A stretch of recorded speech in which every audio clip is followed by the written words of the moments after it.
Bonjour à toi et bienvenue pour ce quatrième cours sur les fonctions affines. Aujourd'hui, on va traiter un point, une propriété un petit peu plus difficile en classe de troisième. Il s'agit de la formule qui permet de calculer le coefficient directeur. Je m'explique. Voici la propriété. Soit A et B, deux points. On connaît leurs coordonnées. La première coordonnée, on l'appellera XA. Et la deuxième, c'est l'image de la première par notre fonction f, qui f est une fonction affine. Ce que je suis en train de dire, c'est que concrètement, le point A est sur la courbe de f et le point B est sur la courbe de f.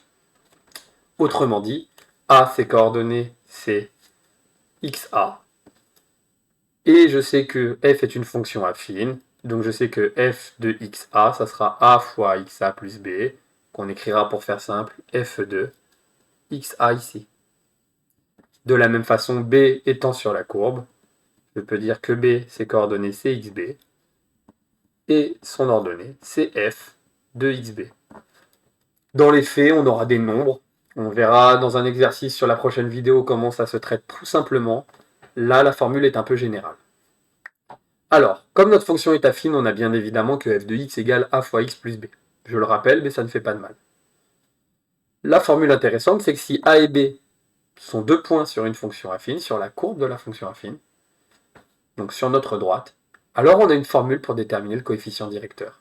On peut dire que le coefficient directeur, la valeur petit a, quoi qu'il arrive, ça sera toujours f de xb moins f de xa sur xb moins xa.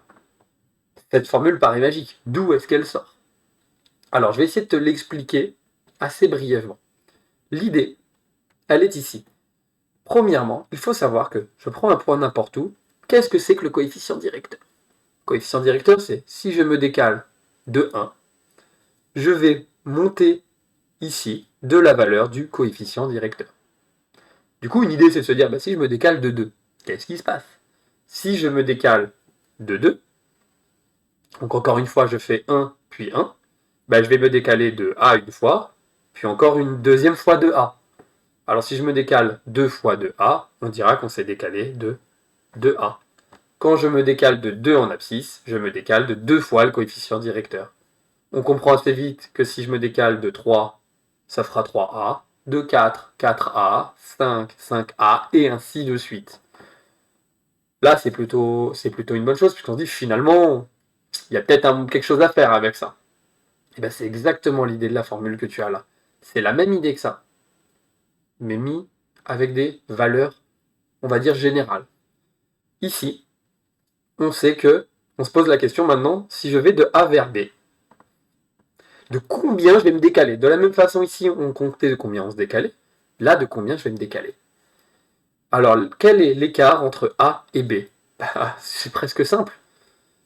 L'écart ici, ça va être toute ma longueur xb moins ma longueur xa, puisqu'il va rester ce petit bout-là. Si je fais xb moins xa, il reste le petit bout ici.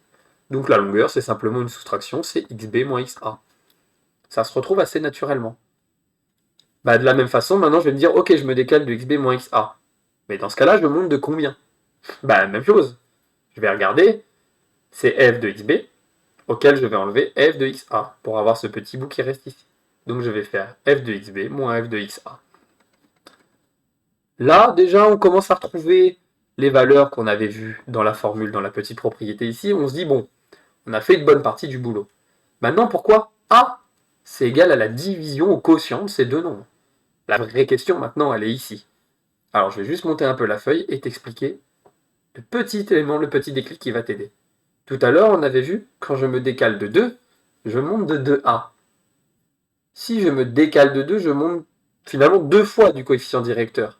Mais moi, je veux A. Donc il faudrait que je divise par 2. Quand je me décale de 2, la valeur que j'obtiens ici, je dois la diviser par 2 si je veux le coefficient directeur. Si je me décale de 3, je vais devoir la diviser par 3. Et quand je vais me décaler de xb moins xa, pour avoir le coefficient directeur, il va falloir que je divise le nombre que j'obtiens par xb moins xa. Ce qui me donne naturellement que ici, le nombre a, ça va être égal à f de xb moins f de xa sur xb moins xa. Je divise comme j'avais fait pour les autres.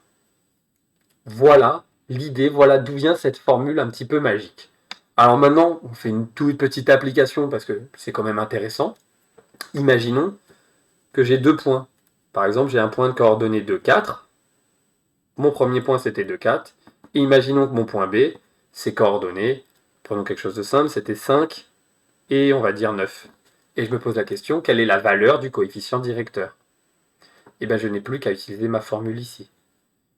Comment elle fonctionne? Très simplement, je vais remplacer chaque nombre. Je sais que le coefficient directeur de ma fonction affine, il pourra s'exprimer sous la forme d'un quotient. F de xb, c'est la deuxième coordonnée, c'est l'image, donc je vais dire que c'est 9. F de xa, c'est la deuxième coordonnée, donc je vais dire que c'est 4. Donc ça me donne f de xb moins f de xa, donc 9 moins 4. Et les abscisses, xb moins xa, donc 5 moins 2. À partir de là, tu n'as plus qu'à faire ce petit calcul. 5 tiers. Je peux donc déterminer que le coefficient directeur de ma fonction est 5 tiers. Ce qui me donne en conclusion, et je te le rappelle, comme on avait une fonction affine, on en déduit que f de x est égal à ax plus b. Or, je connais le coefficient directeur, donc je peux dire que c'est 5 tiers de x plus b. Si a et b sont sur ma droite, alors ma droite va s'exprimer de la forme 5 tiers de x plus b. Voilà, j'espère que pour toi cette formule est un peu plus claire. Elle te sera surtout utile au lycée, cette compréhension t'aidera beaucoup pour le lycée. Pour ce qui est du collège, tu as simplement besoin de savoir l'appliquer. Si tu as des questions, n'hésite pas à les poster en commentaire et n'hésite pas à t'abonner afin de soutenir ma chaîne. Merci à toi et à bientôt pour un prochain cours.